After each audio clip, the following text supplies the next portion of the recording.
আমি কোনো গুন্ডা বদমাশের মেলা করি নাই, করতে চাইলে করতে পারতাম।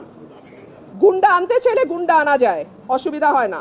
একজন আমাকে ধাক্কা দিয়েছেন, পাঞ্জাবি পরা, হয় একজন ধাক্কা দিয়েছেন, তারপরে আমার লোক তো বসে থাকবেন, আমি তো একজন মহিলা, এবং পরে যখন আমার লোকজনকে মারধর করেছে আমার লোকজন জবাব দিয়েছে। সিম্পল। যেটা 15 বছরে হয় নাই, যেটা 15 বছরে হয় নাই সেটা আজকে হয়েছে। অলমোস্ট আমার গায়ে ধাক্কা দিয়ে আমাকে ফেলে দেওয়ার চেষ্টা হয়েছে। যেই বিএনপির নেতা কর্মীদের জন্য গত 15 বছর লড়াই করলাম, তারা আমাকে এখন ধাক্কা দেয়।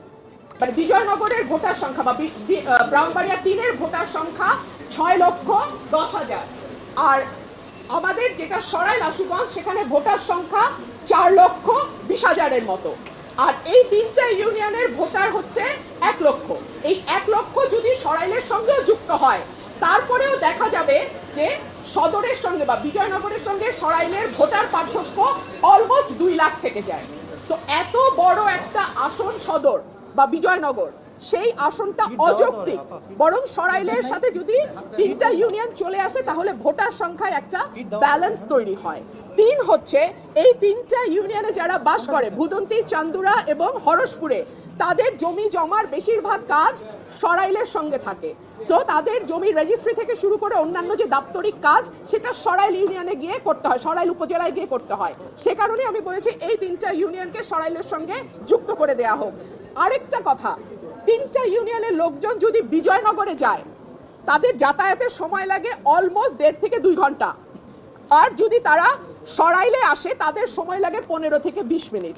তাহলে আপনারাই বলেন, যে 3টা ইউনিয়ন বিজয়নগরে যেতে 1.5 ঘন্টা লাগে, আর যদি 10 মিনিট 15 মিনিটে তারা সরাইলে আসতে পারে, তাহলে তাদের কোথায় থাকা উচিত? সরাইলে থাকা উচিত নাকি বিজয়নগরে থাকা উচিত? এই প্রশ্নগুলোই আমি নির্বাচন কমিশনে তুলেছিলাম।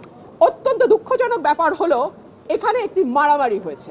সঠিক মাত্রার কার্বন কম্বিনেশন বৃদ্ধি করে পাইপের ডাক্টিলিটি ও হেভি লোড নেয়ার ক্ষমতা। Falcon MS pipe. আমি যেহেতু একজন আইনজীবী, আমি মনে করেছি আমার কেস আমি নিজেই প্রেজেন্ট করব। সো আমার কেস আমি প্রেজেন্ট করেছি।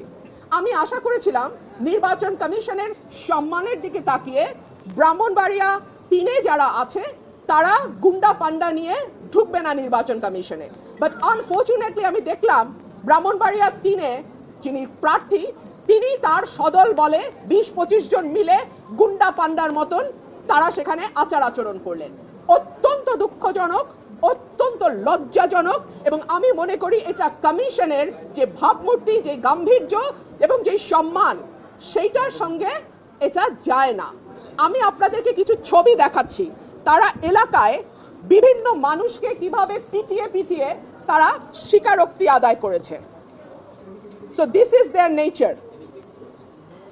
হ্যাঁ, এখনো ইলেকশন আসে নাই, একটা সীমানা নির্ধারণ নিয়ে এলাকায় এইভাবে তারা পিটিয়ে, ব্রাহ্মণবাড়িয়া 3-এর যিনি আছেন তিনি এইভাবে পিটিয়ে পিটিয়ে মানুষকে স্বীকারোক্তি নিয়েছেন।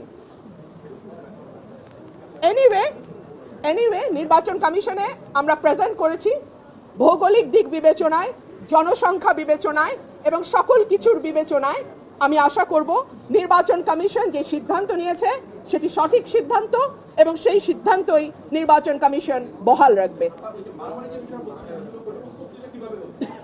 যেহেতু ওদের 10 জন 12 জন মিলে কথা বলছে, সো আমি একজন কথা বলেছি, আর আমার পক্ষে একজন ডাক্তার উনি কথা বলেছেন। আমি কোনো গুন্ডা বদমাশের মেলা করি নাই, করতে চাইলে করতে পারতাম। গুন্ডা আনতে চাইলে গুন্ডা আনা যায়, অসুবিধা হয় না। আমি ভদ্রলোক নিয়ে এসেছি, ভদ্রলোক আসবেন কমিশনে, হেসুনানি করবেন, রায় হবে, যেটা রায় হয় হবে। কিন্তু তারা যেহেতু গুন্ডা পান্ডা নিয়ে এসছে এবং আবল তাবল বকছে, কথা বলেই যাচ্ছে, আমি লাস্টে একটা কথা বলার জন্য দাঁড়িয়েছি, এবং যেটা 15 বছরে হয় নাই, যেটা 15 বছরে হয় নাই সেটা আজকে হয়েছে। অলমোস্ট আমার গায়ে ধাক্কা দিয়ে আমাকে ফেলে দেওয়ার চেষ্টা হয়েছে। যেই বিএনপির নেতা কর্মীদের জন্য গত 15 বছর লড়াই করলাম, তারা আমাকে এখন ধাক্কা দেয়। তো ঠিক আছে, ধাক্কার বদলে তো ধাক্কা আসবেই, তাই না? সেটাই হয়েছে। নির্বাচনের আগে একটা সীমানা নিয়ে যদি এইরকম আচরণ আমরা দেখি নিজের দলের মধ্যে, হু নোজ নির্বাচনে কি হবে। আপনি তাকে ধাক্কা দিয়েছেন, সেকেন্ড টাইম পরে পেছনে ভিডিওতে দেখা গেছে যে আপনি দাঁড়িয়ে আছেন, পেছনে কয়েকজন তাকে মারধর করতেছে এবং সে অভিযোগ করছে যে আপনার যারা গুন্ডাপাল্লা আছে তারা। মুশকিল হচ্ছে উনি যেহেতু খুব পরিচিত কোনো মুখ নন, উনি এনসিপি থেকে এসেছেন না জামাত থেকে এসেছেন আমি জানি না, তবে উনি প্রথম, আমি জানি না যার কথা আপনি বলছেন, একজন আমাকে ধাক্কা দিয়েছেন, পাঞ্জাবি পরা হয়, একজন ধাক্কা দিয়েছেন, তারপরে আমার লোক তো বসে থাকবেন, আমি তো একজন মহিলা, এবং পরে যখন আমার লোকজনকে মারধর